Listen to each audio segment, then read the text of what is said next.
همداسې د افغانستان په اړه مهم خبرونه لرو، ډیر تازه خبرونه دي، خو د پاکستان انتخاباتو ته ډیره توجه کوو. میلمه ارزونه ماخلو، د خبرونو لنډیز به اول واورو.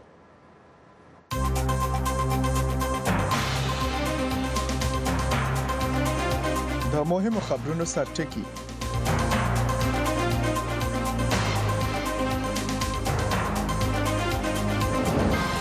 इस रिजल्ट को रिजेक्ट करते हैं, बिल्कुल मुस्तरद करते हैं. हम इस रिजल्ट को तस्लीम नहीं करते. په پاکستان کې د خونړۍ او ټاکنو غیر رسمي نتایج اعلان شوي. د پخوانی کرکټر او اوسنی سیاستوال عمران خان ګوند پکې مخکښ ښکاري. د میلمه ارزونه به هم پرې واورئ. د امریکا جګپوړي ډیپلوماټ الیس ویلز د طالب استازو سره مخامخ لیدنه کړې. امریکا وايي کوشش کوي بل اوربند ته زمینه جوړه کړي. او په افغانستان کې د ښځینه خبریالانو د مسلکي او اجتماعي محدودیتونو په اړه راپور او یوې خبریالې سره ځانګړې مرکه واورئ. خبرونه مه هېروئ. یو خبریال ته پکار ده چې دغه ټولې ستونزې په پام کې ونیسي.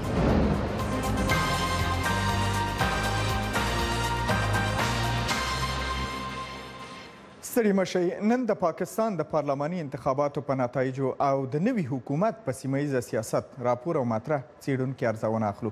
تر دې مخکې چې د پاکستان د ټاکنو او د افغانستان د سولې په ارتباط باندې د امریکا او طالبانو په لیدنو راپورونه واورئ، لومړی د امریکا مهم خبر واورئ.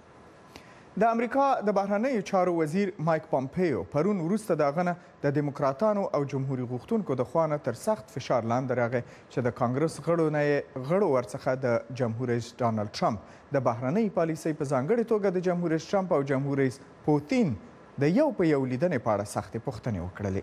د دې پوښتنو سره یو وخت سپینې ماڼۍ اعلان وکړو چې جمهور رئیس ټرمپ او جمهور رئیس پوتین به تر راتلونکي کاله پورې هیڅ بله لیدنه ونه لري. نور راپور به د سمیع الله جلال زینه واورو. د امریکا د بهرنیو چارو وزیر مایک پامپیو د چهارشنبې په ورځ په کانګرس کې د امریکا د سنا مجلس د بهرنیو اړیکو د کمیټې د مشر باب کورکر په ګډون د جمهوري غوښتونکو او دیموکراتانو سره په بحث کې 3 سخت ساعتونه تیر کړل. تاسو د سناتورانو له یوې داسې ډلې سره مخامخ یاست چې د سپینې ماڼۍ او د هغې د بهرنۍ پالیسۍ د څرنګوالي په اړه جدي اندېښنې لري. څو مورد شته چې په اړه یې باید اندېښنه موجوده وي. یو یې د دولت لخوا د کافي معلوماتو نشتون دی. ښاغلي کورکر وویل ټرمپ تېره اونۍ په هلسنګي کې له ولسمشر پوتین سره په لیدنه کې مطیع او منونکی ښکاره کېده. خو دا بحث وروسته له هغه د دیموکرات سناتور باب منندز او پامپیو ترمنځ نور هم جدي شو چې منندز له هغه وپوښتل چې ولسمشر ټرمپ له پوتین سره څه بحث وکړ. ښاغلی سناتور، زه پوهیږم چې تاسو څه لوبه کوئ. نه ښاغلی وزیر، تاسو ته په بشپړ درناوي پوښتنه ځکه کوم چې په حقیقت پوه شم. نه پوهیږم چې حقیقت څه دی. یوازینی لار چې موږ پوه کوي دا ده چې ولسمشر تاسو ته د هغې 2 ساعته یو په یو لیدنې په اړه معلومات درکړي وي چې په څه مورد خبرې وشوې. غواړم تاسو ته ووایم ولسمشر ټرمپ روښانه کړي چې هغه د 2014 کال په ټاکنو کې د روسیې د مداخلې په اړه زموږ د استخباراتي ادارو پایلې منلې دي. هغه د ټولو مسایلو په اړه چې شوي په بشپړ ډول پوهیږي. زه پوهیږم او ما هغه ته په دې د څه باندې یو کال راهیسې معلومات ورکړي دي. دا شخصا ماته په بشپړ ډول روښانه ده. مایک پامپیو د بهرنیو چارو وزارت له تصدۍ وړاندې د CIA مشر و، خو د بهرنیو اړیکو د کمیټې مشر وویل دا به د روسیې په اړه د ولسمشر ټرمپ د پالیسۍ په مورد لومړی استماعیه غونډه وي. سمیع الله جلال زی د امریکا غږ آشنا ټلویزیون، واشنگټن.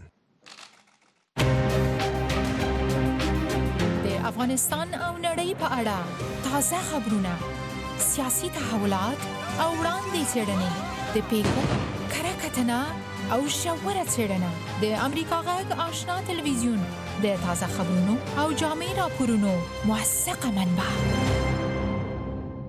راځو د افغانستان او سیمې مسایلو ته. د کابل پولیسو نن د پنجشنبې د ورځې یعنې د زمرۍ 4 باندې د کابل ښار د 15 حوزې مربوط د باغ داود په سیمه کې د ملي امنیت د 01 ځانګړو ځواکونو د موټرو په یو کاروان مخې ته ځانمرګي برید وشو او د چاودیدونکو توکو ډک موټر یې چولی دی چې 15 تنه پکې وژل شوي دي او 6 نور پکې زخمیان شوي دي. د کابل امنیت قومندانۍ ویلي دي چې یو ملکي کس او د ملي امنیت ریاست د ځواکونو 4 عسکر وژل شوي دي او یو ملکي وګړی او د دغه ریاست د ځواکونو 15 سرتیري نور ټپیان شوي دي. طالبانو د دې برید مسؤلیت اخیستی دی. او د امریکا د بهرنیو چارو وزارت یوې جګپوړي ډیپلوماتې د افغان طالب چارواکو سره د افغانستان په سولې خبرې کړې دي.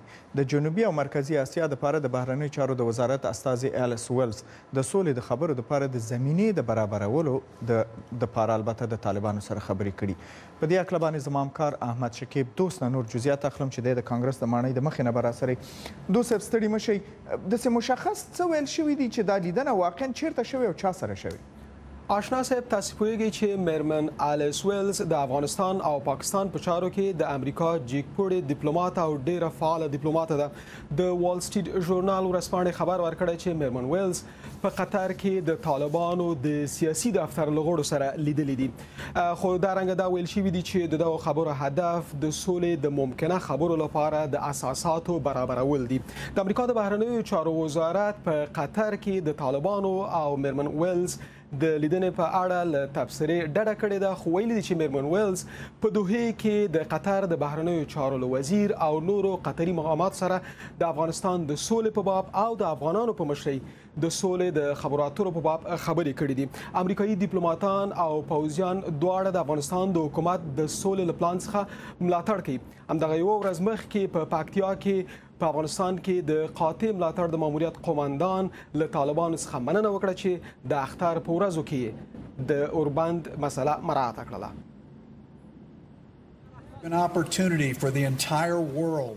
د اوربند نړۍ ته وښودله چې افغانان سولې ته څومره هیلهمند دي. تاسو پوهیږئ چې نړیواله ټولنه په ټول قوت سره ستاسو افغانانو تر شا ولاړه ده او موږ د سولې له پروسې کلک ملاتړ کوو.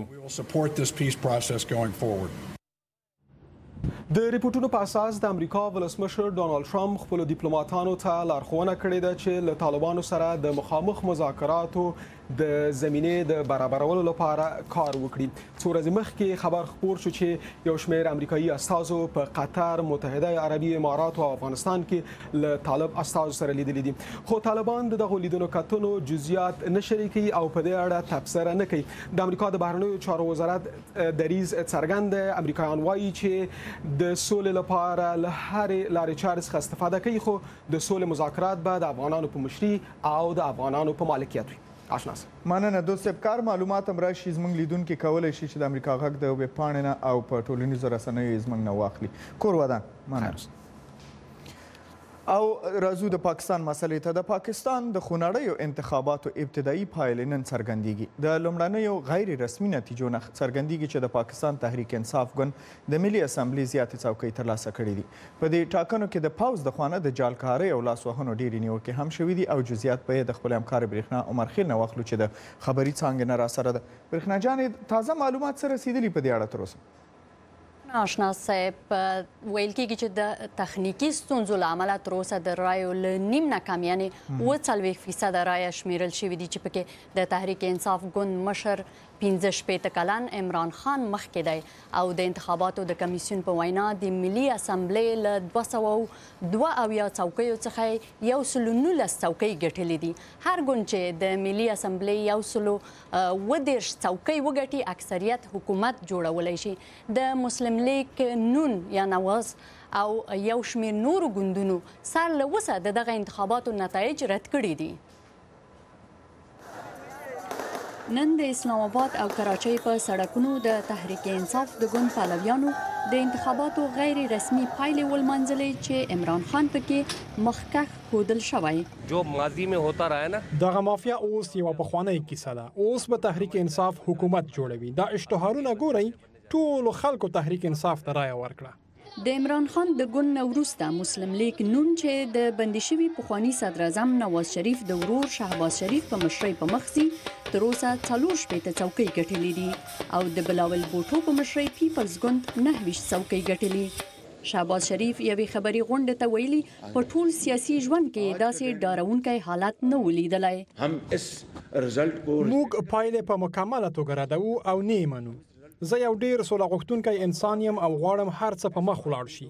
که زه داسې وایم نو پوه شئ چې د رایو په مرکزونو کې به څومره درغلۍ شوې وي. بلاول بوټو زرداری هم په یو ټویټ کې ویلي چې کاندیدان یې شکایت کړی چې په ټول هیواد کې د رایو مامورین یې له مرکزونو څخه شړل شوي دي.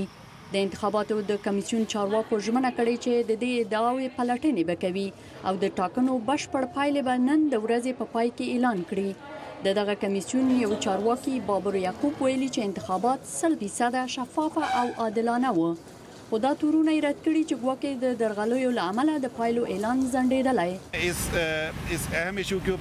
زه سمدستي دلته راغلم چې تاسو ته د یوې مسئلې په اړه ځواب درکړم. هیڅ جنجال له یو دلیل او اساسي واقعي پرته نه پورته کیږي. په دې مسئلې به نور پرمختګ وشي. عمران خان د مسلم لیگ نواز تورونه په کلکه ردوي چې وایي د پوځ د مداخلې له امله په ټاکنو کې مخکښ شوی دی. د پاکستان پوځ هم په انتخاباتو کې د مداخلې تورونه رد کړي. څېړونکي وایي که عمران خان مخکښ پاتې شو د نورو کوچنیو او مستقلو ډلو سره د حکومت د جوړولو لپاره به تیار وي. د انتخاباتو د کمپاینونو څخه هم ښکارېدل چې تحریک انصاف به یې وګټي، ځکه په پخوانیو حکومتونو باندې د اداري فساد ډیر تورونه وو او د خان شعار چې فساد به له منځه وړي د نړیوالو رسنیو پاملرنه یې جلبه کړې وه.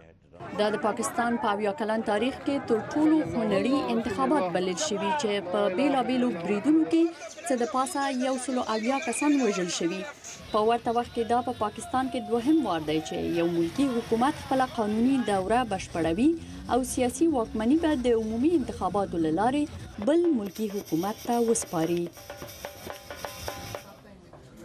عمران خان وایي چې د افغانستان د ولس سره ځانګړې مینه لري او افغانانو ته به پرته له ویرې په پولې د آزاد تګ راتګ زمینه هم برابره کړي. عمران خان دا څرګندونې څو شېبې مخکې په لاهور کې د بریا د اعلان پر مهال وکړې او ویل چې پاکستان په افغانستان کې امن غواړي ځکه د پاکستان امن د افغانستان په سولې پورې تړلې ده. آشنا صاحب مننه برېښنا جانې معلومات. مننه.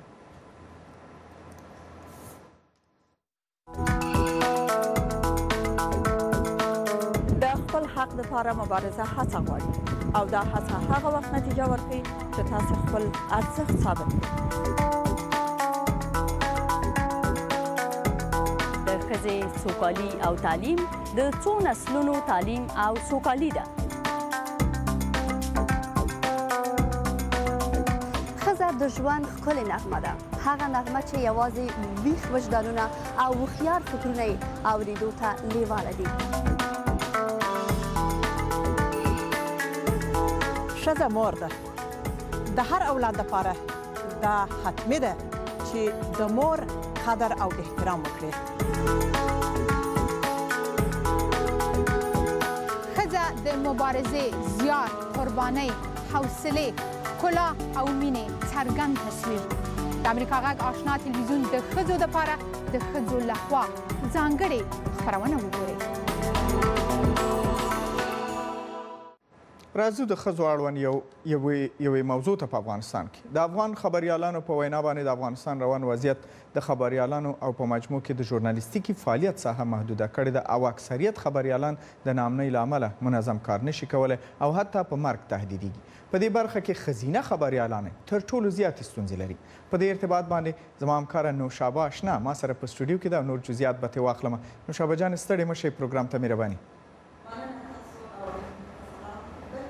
یو شمېر خبریالان وایي چې ناامني او ټولنیز محدودیتونه د دوی د کار په وړاندې ستونزې جوړې کړي دي، خو له دې ګواښونو سره بیا هم خپل کار ته دوی دوام ورکوي. یو له دغو خبریالانو نه حسیبه اټکپاله ده چې د هغې او ځینو نورو په اړه به د رحیم ګل ساروان رپورټ په ګډه واورو. حسیبه ټکپال یو له هغو ژورنالستانو ده چې وایي له ټولو ګواښونو ستونزو سره خپل مسلک ته ژمنه ده او غواړي باجوراته خپلې دندې خبریالۍ ته دوام ورکړي. حسیبه ټکپاله چې له 2 کالونو راهیسې له شمشاد تلویزیون سره کار کوي وایي ژورنالیزم سره مینه لري او کار په هر ډول سخت حالت کې ورته په زړه پورې دی. زه خپل مسلک نه خوشحاله یم. زه هم ستونزو سره مخامخ شوی یم لکه نور خبریالان، مګر ما هر کله هڅه کړې چې ورسره مقابله وکړم، اجازه ورنه کړم چې دغه ستونزې ماته خنډ رامنځته کړي. هر کله مې کوشش کړی چې با جرأت، ځکه یو خبریال ته تر ټولو ډېر جرأت پکار دی. هڅه مې کړې چې دغه ستونزو سره مبارزه وکړم. خپل مسلک ته ډېره ژمنه یم، د خوښې وړ مسلک مې ده. حسیبه ټکپال وایي ښځې اوس په نورو برخو کې د فعالې ونډې اخیستو ترڅنګ په ژورنالیزم کې هم فعالې دي. اوس مثلا که کابل کې وګورو په هر رسنۍ کې 3 یا 4 خبریالان شته او که ولایاتو ته لاړ شو هلته هم ډېرې خبریالان شته.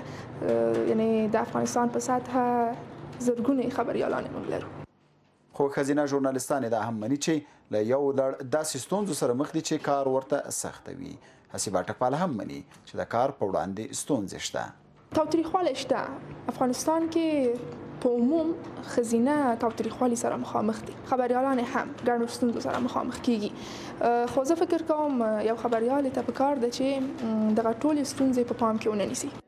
د ښځینه خبریالانو د ملاتړ د مرکز په یو راپور کې ویل شوي چې په وروستیو کلونو کې د ناامنۍ او د جګړو له امله په افغانستان کې د ښځینه خبریالانو شمیر مخ په کمیدو دی. په دغه راپور کې راغلي چې د افغانستان په 4 ملي او سیمهییزو رسنیو کې 1030 ښځینه خبریالانې او د رسنیو ښځینه کارکونکي کار کوي چې 404 مسلکي خبریالانې دي. په تیرو 2 کلونو کې 100 ښځینه خبریالانو په 11 ولایتونو کې رسنۍ بیا پریښي دي. سلما سخي د زن تلویزیون خبریاله ده، وایي څه ډول له کاري ګواښونو سره مخ ده. رابطه امنیتی باشه که ما بخوایم به تهیه گزارش در اونجا کله چې امنیتي ستونزې وي او غواړم د راپور جوړولو لپاره سیمې ته لاړ شم، کله ناکله له تاوتریخوالو سره مخ کیږو چې ته یوه میرمن یې، دلته څه کوې؟ حتی امنیتي ځواکونه زموږ د کار مخه نیسي. مونږ ځپي چې ته یوه میرمن یې، دلته څه کوې؟ ځینې نور هم مني چې کار کول سخت دي. څو ښځینه خبریالانو په همدغه بهیر کې حتی په کاري چاپیریال کې، یعنی کله چې دوی دندې ترسره کول خپل ژوند له لاسه ورکړی وژل شوي دي. دوی متاسفانه د هغوی د وژنو عاملین تر اوسه هم روښانه نه دي. له 2001 کال راهیسې په بېساري ډول رسنیو وده کړې ده، خو د بیان ازادي په قربانیو رسنۍ پالي. سږ یو وار بیا د رسنیو لپاره خونړی و او په دې کال کې هم رسنیو یو زیات شمیر خبریالان له لاسه ورکړل. رحیم ګل څاروان، آشنا تلویزیون، کابل. راځو یو بل خبر ته. د شمالي وزیرستان یو شمیر کډوالو میرمنو ته په خوست کې د حرفوي زده کړو پروګرام پیل کړی دی. دا میرمنې د پروګرام کې د ګلدوزۍ، خیاطۍ او پردو ګنډلو ترڅنګ لیک لوست هم زده کوي. اوس وخت په خوست کې نږدې 10,000 وزیرستاني کډوالې کورنۍ اوسېږي. آشنا ټلویزیون خبریال ابراهیم رحیمي په دې اړه باندې راپور لري. د شمالي وزیرستان اوسیدونکې بي بي سردار د دې کورس ګډونواله ده. هغه مخکې له دې چې د حرفوي زده کړو دې پروګرام ته راشي، د کورنۍ لپاره د نفقې په برابرولو کې له سختو مشکلاتو سره مخ وه. سردار آشنا تلویزیون ته وویل چې اوس دلته هم خیاطي زده کوي او هم د کورنۍ د اړتیا پوره کولو لپاره یوه عایداتي سرچینه ورته پیدا شوې. د هر ورځ 8 ساعته کار کوي او د ښځینه کالي ګنډل زده کوي. کیر کې خو یو سیرپ غوړي او وړنه لګیږي، نه را بانجان شول یا ترکارای مرکارای یا د یو بل شای بورې رانز بیموري د هر شای مو په جمع اول پیدا کولای نشو چې بیا پیدا کو ګنډل نشي. د مؤسسې نه ډیره مننه چې سي ډیره زده کړم کوا کړه. ان شاء الله په ځون ارتباط لرم چې بیا به غاکم زده بیا کم د کور پیدا ته نه حاصلول شم. د شمالي وزیرستان دغه میرمنو ته د کاري فرصتونو د پروګرام داسې مهال تطبیق کیږي چې په دې وروستیو کې هر ورځ د دې کډوالو لسګونه کورنۍ خپل وطن ته ستنیږي. خو په پاکستان کې د پارلماني انتخاباتو له کبله د سپین بولدک او غلام خان لارې د 2 ورځې تړل شوي او د کډوالو د ستنېدو لړۍ ځنډېدلې، خو د تورخم لاره پرانیستې ده. محبوبه سعادت په خوست کې د UNHCR یوه تنه مسؤله ده. هغې د دغه پروګرام د پرانیست غونډې په حاشیه کې آشنا تلویزیون ته وویل چې ټول 14 ښځو پکې ګډون کړی. دې پروګرام کې هیله مندي ده چې هر هغه پروګرام یا هغه کورسونه چې په واقعي توګه د هغې نه څارنه وشي او په واقعي توګه هغه پلي شي او په څرنګه چې دوی ته پروژه ورکول کېږي، پروژه په سمه توګه تطبیق شي، کولی شي چې یو ځای ته ځان نه ورسي. په د شپږ میاشتني پروګرام کې چې مالی تمویل UNHCR ورکوي، د خیاطۍ، ګلدوزۍ او پردو ګنډلو ترڅنګ لیک لوست هم ورزده کیږي. دا ټولې میرمنې د خپلو کورنیو سرپرستي پر غاړه لري. په ټولیز ډول په افغانستان کې د ښځو د اقتصاد پیاوړتیا ته توجه مخ پر ډېرېدو ده. باور دا دی چې د ښځو د اقتصادي فعالیتونو پراختیا نه یوازې د دې میرمنو د ستونزو په حل کې مرسته کولی شي، بلکې د هیواد په اقتصاد کې هم مهم رول لري. یوه جوړه چې موږ په 2,500 په 300 روپۍ ګنډو. اول به راخت هغه وي چې راخت پیدا کې به په 2,500 په 300 روپۍ ته ګنډو. موږ چې دا زده کړو خو به خپله د ګنډو که نه په پیسو بیا ګنډو. هغسې به بازار کې د کندور سړی هغه کېږي راخت درکوي، هغې ته ګنډلی شو. اوس مهال د خوست په ګلان کیمپ او شاوخوا نورو سیمو کې نږدې 10,000 وزیري کډوالي کورنۍ اوسېږي. پاکستاني چارواکو ویلي پلان لري چې ټولې کډوالي کورنۍ بیرته خپل وطن ته ستنې شي. ابراهیم رحیمي، امریکا غږ، آشنا تلویزیون.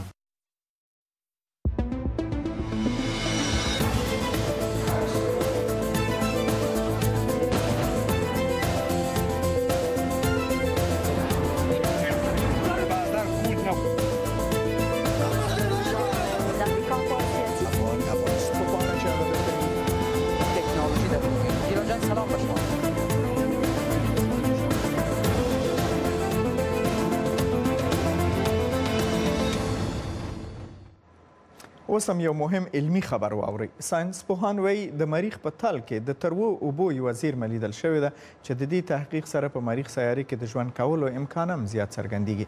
د دې علمي خبر نور معلومات د خپل همکار وحید فیضي نه اخلم چې دلته سټوډیو کې راسره دی. فیضي صاحب، اوبه کوم ځای کې څنګه پیدا شولې؟ په زړه پورې خبر خو دی.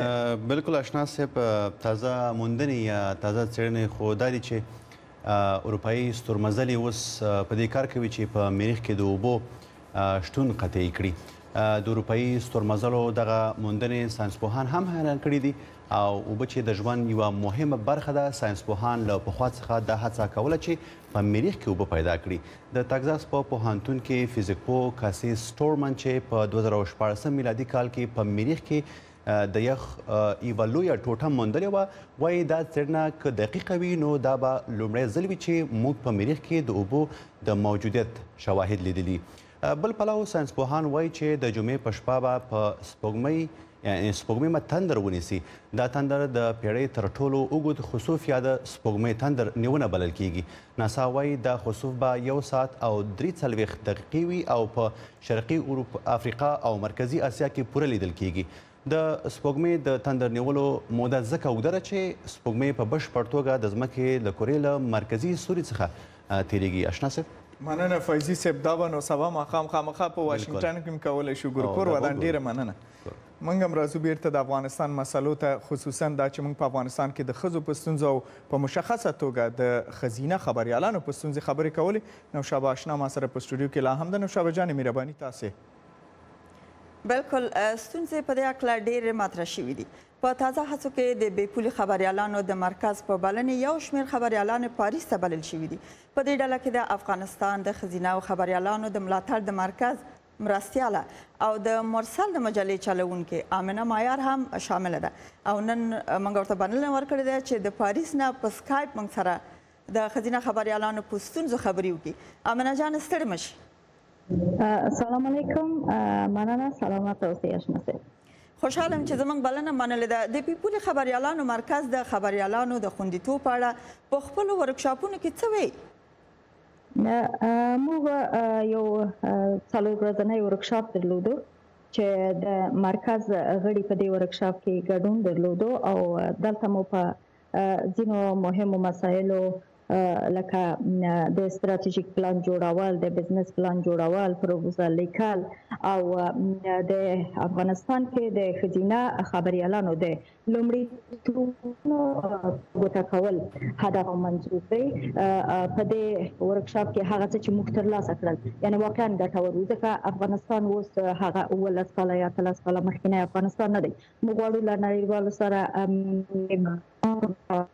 هغو میتودونو، اصولو او د هغو فیصله لارو چارو یا کړنلارو څخه استفاده وکړي، ګټه وکړو په هره برخه کې کوم چې نړیوال دي او سټنډرډ دي. دلته هغه څه ترلاسه کړل یا مو زده کړل چې واقعا کولی شي په پلي کولو کې په افغانستان کې د ښځینه خبریالانو د وضعیت ښه والي په لاره کې مثبت ګام پورته. بله، د بې پولي خبریالانو د مرکز په څیر مؤسسې د خبریالۍ د ستونزو په حل کې څه او څومره کومک کولی شي؟ د دوی مرسته داسې وي ټولنې ته لکه افغانستان چې 40 کاله جنګ جګړې تجربه کړې دي، طبعا خالي ګټې نه دي او د دوی په ملاتړ به لکه چې څنګه مو په تېرو کلونو کې تجربه کړې دي چې د نړیوالې ټولنې په ملاتړ د داسې مؤسساتو په ملاتړ نه یوازې د خبریالۍ په برخه کې بلکې په هره برخه کې په تېره بیا ښځو ته چې هغه محروم پښتنې یا طبقه د افغاني ټولنې ده چې دوی زیات لاسرسی نه لري ټولنیزو برخو ته. دا ډېره اړینه ده او ګټور دي د دوی ملاتړ په هره برخه کې، هغه که د ترهیدونو برخه وي، هغه که مالي سپورټ یا ملکیه یا ملګرتیا وي، موږ ته ګټور دي او موږ هیلهمند یو چې د نړیوالې ټولنې د داسې بنسټونو ملاتړ ولري. ډېره مننه تاسو نه. کور ودان.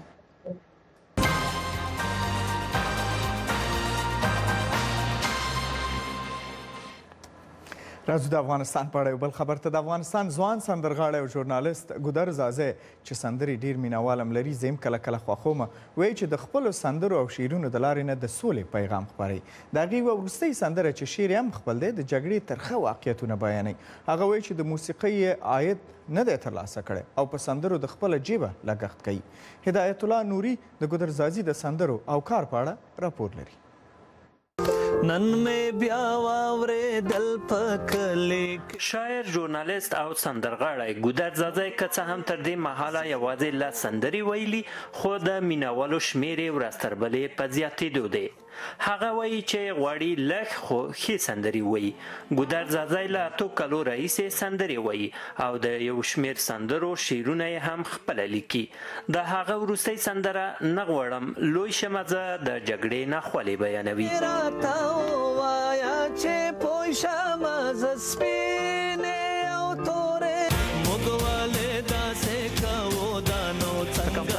نه غواړم لوی شم زه کوم فیسټیوال کې ما دا اجرا کړه د دې نوم چې I don't want to grow up. نه غواړم لوی شم. دا خلکو ته خصوصا په قزاقستان کې خلکو ته ډېر د پام وړ و چې څنګه عجیبه مطلب دا هغوی په جنګ کې نه دي، هغوی حتی ماشومان جنګ هم نه پېژني. دوی ته دا ډېره جالبه وه چې څنګه یو ماشوم دا خبره کوي چې زه نه غواړم لوی شم. ولې نه غواړي لوی شي؟ بیا مې د سندرې ترجمه چې ورته کوله چې نه هغه ماشوم چې جنګ کې دی وایي چې زه جنګ ته نه غواړم لوی شم.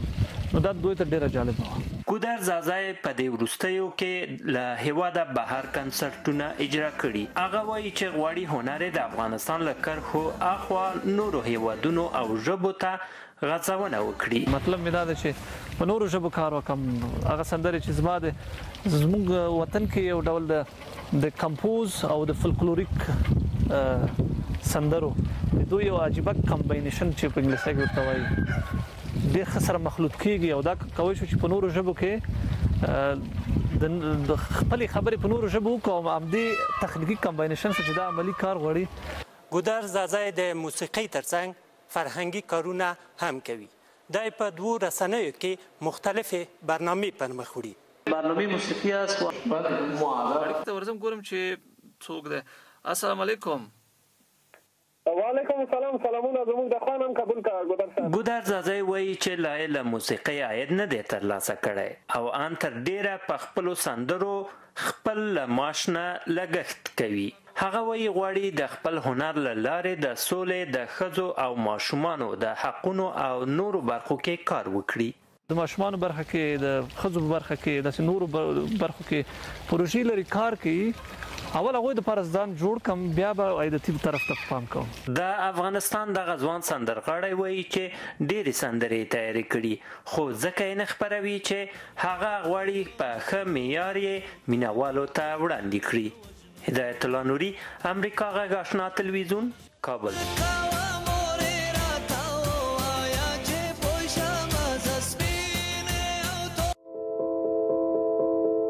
ډاکټران وايي نشئی توکي د لویانو په پرتله کوچنیانو ته زیات زیان رسوي.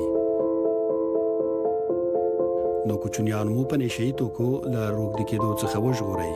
نشئی توکي څرګند دښمن.